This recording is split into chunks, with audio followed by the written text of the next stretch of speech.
இன்னைக்கு நம்ம விஜய் தமிழக வெற்றி கழக தலைவர் அவர் முன்னாடி பல பேர் கட்சியில் ஜாயின் பண்ணியிருக்காங்க. சென்னை பனையூரில் இருக்கக்கூடிய அவருடைய கட்சி அலுவலகத்தில் இன்னைக்கு காலம்பரை ஒரு பெரிய கூட்டம் பார்த்தா விஜய் வரப்போறாரு, நிறைய பேர் கட்சியில் இணைய போறாங்கன்னு ரொம்ப பரபரப்பாக இருந்தது. வந்தவங்க பார்த்தா முக்கியமான ஆட்கள் பல விக்கெட்டை தூக்கியிருக்காரு. இன்னைக்கு ஏற்கனவே மாற்று கட்சியிலேருந்து விஜய் கட்சியை நோக்கி நிறைய பேர் படையெடுத்துட்டு இருக்காங்க. ஒரு கட்டத்தில் தமிழக நாம் தமிழர் கட்சி சீமான் கட்சியிலேருந்து நிறைய பேர் ஜாயின் பண்ணாங்க. அப்புறம் விடுதலை சிறுத்தைகள் கட்சியினுடைய ஒரு பில்லராக இருக்கக்கூடிய ஆதவ் அர்ஜுனன் அங்கிருந்து விலகி இங்கே கட்சியில் ஜாயின் பண்ணாரு. ஸோ அந்த பரபரப்பு அடங்கின உடனே பார்த்தீங்கன்னா இப்போ அடுத்ததா இன்னைக்கு ரெண்டு முக்கியமான ஆள் இங்கே வந்திருக்காங்க கட்சியில். ஒருத்தர் திமுகவில் சட்டமன்ற உறுப்பினராக 10 ஆண்டு காலம் இருந்து இப்போ 2021 அப்போ அதிமுகவில் ஜாயின் பண்ணாரு, தெய்வசிறின்னு சொல்லிட்டு. அந்த முன்னாள் எம்எல்ஏ அவர் இன்னைக்கு தாவேகா தலைவர் விஜய் முன்னிலையில் கட்சியில் இணைச்சிட்டு இருக்காரு. அதே போல அதிமுகவில் இருந்த முன்னாள் எம்எல்ஏ ஸ்ரீதரன் அவரும் தாவேகா தலைவர் விஜய் முன்னிலையில் தன்னை கட்சியில் இணைச்சிட்டு இருக்காரு. இவங்க கூட பார்த்தீங்கன்னா விருப்ப ஓய்வு பெற்ற ஐஏஎஸ் அதிகாரியான அருண்ராஜ் அவர் தாவேகா தலைவர் விஜய் முன்னிலையில் தன்னை கட்சியில் இணைச்சிட்டு இருக்காரு. இவங்க கூட ஏற்கனவே விஜயுடைய தனிப்பட்ட வழக்கறிஞராக இருந்த குமரேசன் இன்று அதிகாரப்பூர்வமாக கட்சியில் இணைஞ்சிருக்காரு. ஸோ இதன் மூலமாக கட்சியினுடைய வழக்கறிஞர் பிரிவு அணி உருவாக்கப்பட்டு அதுக்கு தலைவராக அவர் நியமிக்கப்படுறதுக்கான வாய்ப்பு இருக்கு.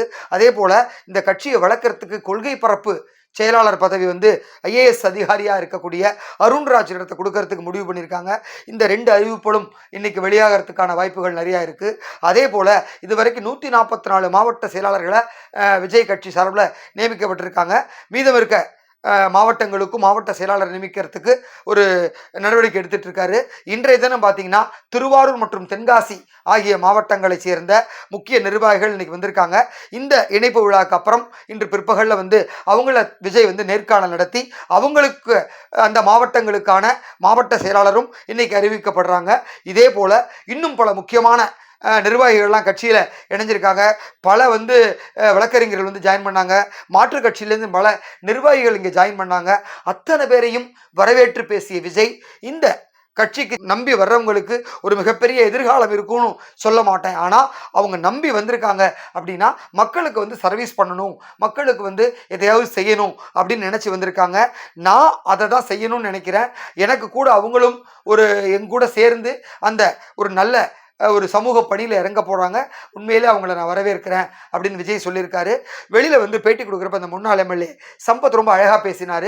ஆக்சுவலாக ஒவ்வொரு கட்சிக்கும் ஒரு ஓட் பேங்க்குன்னு இருக்கும். நம்ம எலெக்ஷன் சமயத்தில் பார்த்தீங்கன்னா அது எங்கேயுமே சிந்தாது செதறாது அவங்களுக்கு தான் போடுவாங்க. இப்போ அதிமுகவுக்கு 30%னா அது அதிமுகவுக்கு தான் விழுகும். அது மாதிரி திமுகவுக்குள்ள ஓட் பேங்க்கில் இருக்கிற அந்த 29-30%னா திமுகவுக்கு தான் விழுகும். அதே போல் இப்போது ரொம்ப வளர்ந்து வர கட்சியாக இருக்கக்கூடிய பாரதிய ஜனதா கட்சிக்கு 12 முதல் 15% வாக்கு வங்கி உயர்ந்திருக்குங்கிறாங்க. ஸோ அந்த வாக்கு அங்கே தான் விழுக போகுது. அதே போல் காங்கிரஸ், திருமாவளவன், விடுதலை சிறுத்தைகளாகட்டும், அதே போல் பாட்டாளி மக்கள் கட்சியாக இருக்கட்டும், அதே போல் நாம் தமிழர் கட்சி சீமானாக இருக்கட்டும், 2 கம்யூனிஸ்டுகளாக இருக்கட்டும், இப்படி தமிழகத்தில் ஒவ்வொரு கட்சிக்கும் ஒரு ஓட் பேங்க் இருக்குது. இது எல்லாத்தையும் கூட்டினாலும் எவ்வரி எலெக்ஷனில் ஒவ்வொரு தேர்தலையுமே பார்த்தீங்கன்னா 69, 65, 70க்குள்ளே தான் போலிங் ஆகும். அவ்வளோதான் வந்திருக்கும்.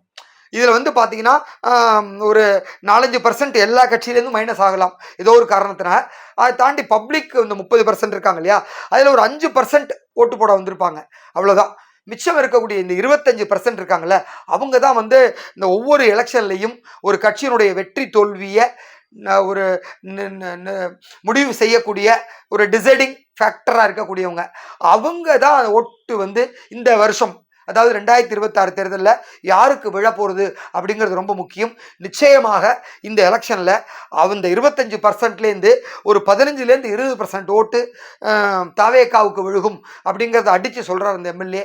காரணம் அந்த 15-20% எல்லாருமே யங்ஸ்டர்ஸ், குறிப்பாக பெண்கள், படித்தவர்கள். அவங்க எல்லாமே இந்த 50-60 வருஷம் ஆண்ட 2 கட்சிகளையும் பார்த்து சலிச்சு போயிட்டோம் நாங்கள், இவங்க எதுவுமே பண்ணலை, ஒரு அடிப்படையாக இருக்கக்கூடிய ஒரு சாலை, குடிநீர், மின்சாரம், இப்படி எதையுமே அவங்க ப்ராப்பராக பண்ணி கொடுக்கல. ஒரு நடைபாதை வசதி இல்லை.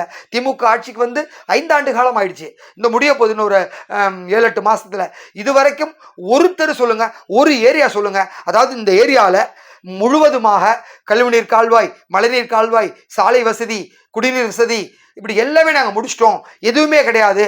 இது ஒரு முன் மாடல் நகரம் அப்படின்னு ஒரு ஒரு ஏரியா சொல்லுங்க, பண்ண முடியாது. எல்லா இடமும் சென்னை மட்டும் இல்ல, மற்ற ஊர் மட்டும் இல்ல, ஒட்டுமொத்த தமிழ்நாடுவே நோண்டாத இடம் இல்லை. அவ்வளவு பள்ளம், அவ்வளவு மேடு, எங்க பார்த்தாலும் கான்ட்ராக்ட் விட்டு ஒன்று நடவாத போடுவாங்க, இல்லை ஏரி கட்டுவாங்க, பிரிட்ஜு கட்டுவாங்க, ஏதோ ஒன்று போயிட்டே இருக்கும். எல்லாமே வந்து கான்ட்ராக்ட்ல இருக்கும். கான்ட்ராக்ட் எவ்வளோக்கு எவ்வளோ போடுறாங்களோ அப்படிங்கிறது அவங்களோட இன்டென்ஷனா இருக்கு. பப்ளிக்கோட மனநிலை, அவங்களோட எண்ணங்கள், அவங்களுக்கு நல்லது பண்ணுங்கிறதே இல்லை. அதனால இந்த பார்த்து பார்த்து நொந்த மக்களுக்கு வந்து இந்த எலெக்ஷன் வந்து ஒரு மிகப்பெரிய திருப்பு முனையா இருக்கும். அவங்க சரியான ஒரு தலைவரை தேர்ந்தெடுக்கிறதுக்கு முடிவு பண்ணியிருக்காங்க.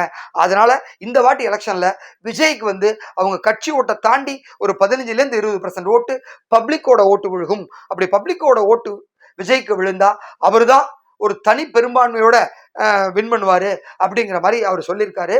ஸோ இதெல்லாம் அவர் ஸ்டேட்மெண்ட் இருந்தாலும் இன்னைக்கு வந்து பாத்தீங்கன்னா ஏதோ ஒரு மாற்றம் வேணும் அப்படிங்கறத நிறைய பேரோட எண்ணமா இருக்கு. அந்த மாற்றத்தை நோக்கி விஜய் நகர்றாரோ அப்படின்னு தான் தெரியுது.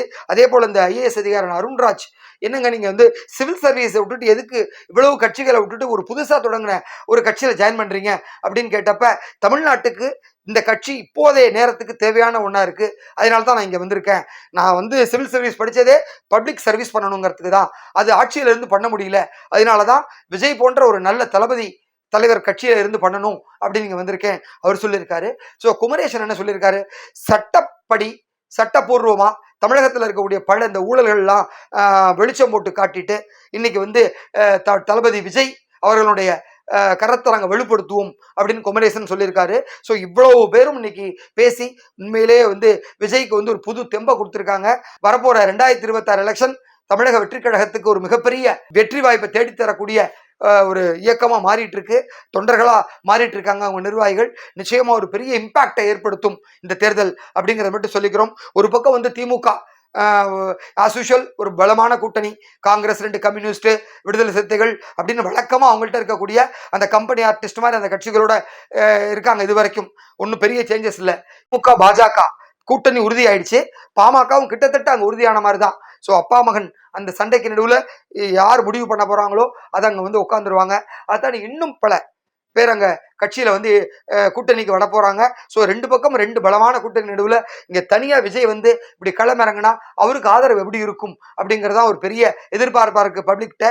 ஸோ இன்னும் ஒரு 7-8 மாதம் இருக்கிறதுனால தேர்தலுக்கு அதுக்குள்ள நிச்சயமாக ஒரு பெரிய மாற்றம் ஏற்படும். அந்த மாற்றத்தினுடைய மாற்று சக்தியாக விஜய் இருப்பார் அப்படிங்கிறத சொல்லிக்கலாம். நன்றி.